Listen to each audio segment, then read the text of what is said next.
बिस्मिल्लाहिर्रहमानिर्रहीम। अस्सलाम वालेकुम। आज हम शलजम बनाएंगे, मौसम की सौगात। तो उसके लिए हम सबसे पहले पानी डाल के, नमक डाल के इसको शलजम को कर लेंगे जी बॉयल। और फिर हमने इसके लिए मसाला करेंगे, प्याज, टमाटर, सब्ज़ मिर्च। ये तीनों चीज़ों को हमने अच्छी तरह से रोस्ट कर लिया। पहले प्याज को किया, फिर सब्ज़ मिर्च, टमाटर डाल के ऑयल में हमने इसको रोस्ट कर लिया अच्छी तरह। इसमें एक सुरख मिर्च डालेंगे, हल्दी और नमक।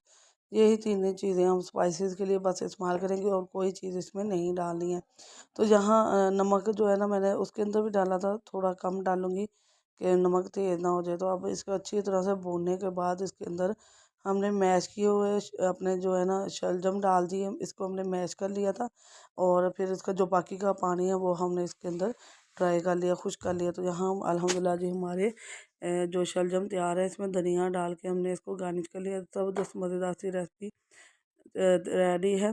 तो दुआ में याद रखना है। अल्लाह हाफिज़।